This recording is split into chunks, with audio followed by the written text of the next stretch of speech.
வேதாகமம் புதிய ஏற்பாடு கலாத்தியர் 5ஆம் அதிகாரம் 16ஆம் வசனத்தில் இருந்து தூய ஆவின் கனியும் ஊனியல்பின் செயல்களும்.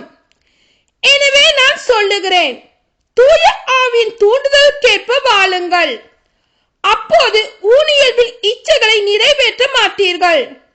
ஊனியல்பின் இச்சை தூய ஆவிக்கு முரணானது, தூய ஆவின் விருப்பம் ஊனியல்புக்கு முரணானது. இவை ஒன்றுக்கொன்று எதிராய் உள்ளதால் நீங்கள் செய்ய விரும்புவதை உங்களால் செய்ய முடிவதில்லை. நீங்கள் தூய ஆவியால் வழிநடத்தப்பட்டால் திரு சட்டத்துக்கு உட்பட்டவர்களாய் இருக்க மாட்டீர்கள். ஊனியல்பின் செயல்கள் யாவருக்கும் தெளிவாய் தெரியும். அவை பரத்தமை, கெட்ட நடத்தை, காமவெறி, சிலை வழிபாடு, பில்லி சூனியம், பகமை, சண்டை சச்சரவு, பொறாமை, சீற்றம், கட்சி மனப்பான்மை, பிரிவினை, பிளவு, அழுக்காறு, குடிவெறி, களியாட்டம் முதலியவை ஆகும்.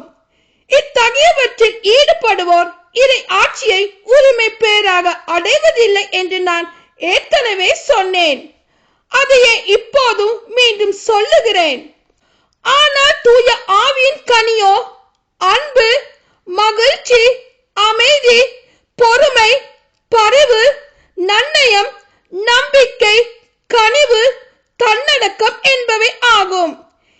இவையுள்ள இடத்தில் திரு சட்டத்துக்கு இடமில்லை. கிறிஸ்து இயேசுவுக்கு உரியவர்கள் தங்கள் ஊனியல்பை அதன் இழிவு உணர்ச்சிகளோடும் இச்சைகளோடும் சேர்த்து சிலுவையில் அறைந்து விட்டார்கள்.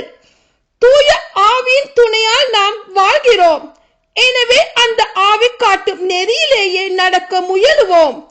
வீண் பெருமையை தேடாமலும் ஒருவருக்கொருவர் எரிச்சல் ஊட்டாமலும் ஒருவர் மீது ஒருவர் பொறாமைப்படாமலும் இருப்போமாக. ஆமென்.